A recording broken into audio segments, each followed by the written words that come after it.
Radhe Radhe friends, welcome to my YouTube channel. Friends, आशा करती हूँ आप सभी अच्छे होंगे। आज मैं बात करने वाली हूँ वट सावित्री व्रत के बारे में। इस बार वट सावित्री व्रत हम कब रखेंगे, कब तिथि प्रारंभ होगी, कब समाप्त होगी, पूजा की विधि क्या होगी और इसके साथ ही वट सावित्री व्रत का सुहागन महिलाओं के जीवन में क्या महत्व है। देखिए फ्रेंड्स, हिंदू धर्म में हमारे ऐसे कई व्रत हैं जो सुहागिन महिलाओं के लिए बहुत ही ज़्यादा महत्वपूर्ण हैं। सुहागिन महिलाएं अपने पति की लंबी आयु के लिए वट सावित्री व्रत को रखती हैं। कहा जाता है कि वट सावित्री व्रत जो भी सुहागिन महिलाएं रखती हैं उनके सौभाग्य में वृद्धि होती है। अब देखिए, बात करते हैं कि ये व्रत रखा कब जाता है।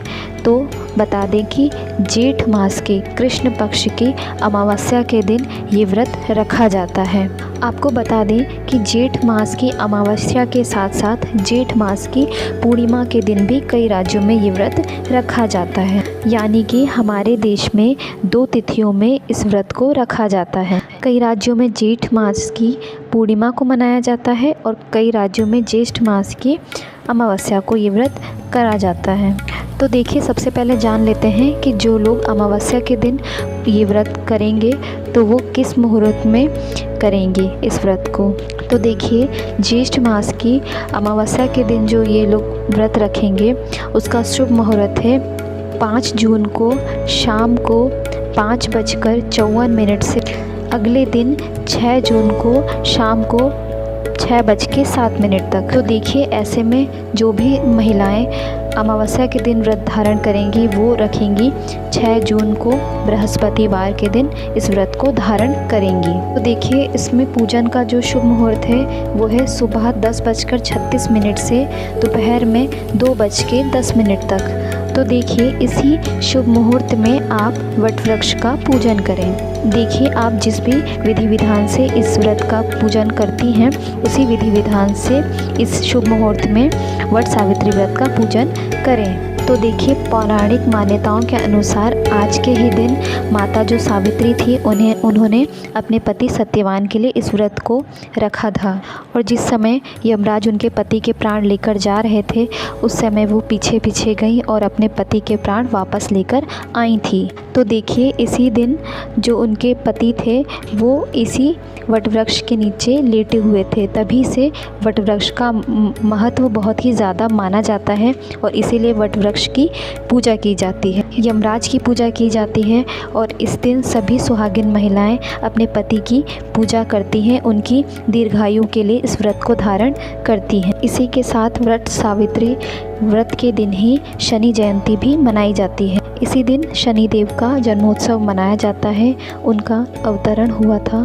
तो देखिए, ये संयोग हमेशा साथ साथ चलता है। जिन लोगों के यहाँ अमावस्या के दिन वट सावित्री व्रत मनाया जाता है उस दिन शनि देव का जन्मोत्सव शनि जयंती के रूप में भी मनाया जाता है। इस दिन आपको शनि देव का पूजन भी पूरे विधि विधान से करना चाहिए। तो देखिए, ऐसा कहा जाता है कि वट वृक्ष में ब्रह्मा विष्णु महेश तीनों देवों का वास होता है। इसके साथ ही वट वृक्ष में जो शाखाएं होती हैं उसमें देवी सावित्री का वास होता है।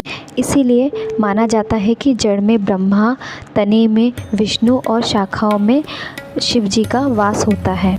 इसीलिए इस दिन त्रिदेव की पूजा की जाती है, सावित्री माता की पूजा की जाती है, सत्यवान का पूजन करते हैं और इसके साथ ही यमराज देवता की भी पूजा की जाती है। इसके साथ ही देखिए फ्रेंड्स, जिन लोगों के यहाँ वट सावित्री व्रत पूर्णिमा के दिन किया जाता है उसका भी मैं शुभ मुहूर्त बता देती हूँ। तो देखिए, ज्येष्ठ मास की जो पूर्णिमा तिथि को जो वट सावित्री व्रत जो लोग करेंगे वो है 21 जून को सुबह 7:30 से शुरू होगी और अगले दिन 22 जून को सुबह 6:37 पर समाप्त होगी। तो जो लोग पूर्णिमा के दिन वट सावित्री व्रत मनाएंगे उनके लिए शुभ मुहूर्त होगा सुबह 5:36 से सुबह 10:37 तक।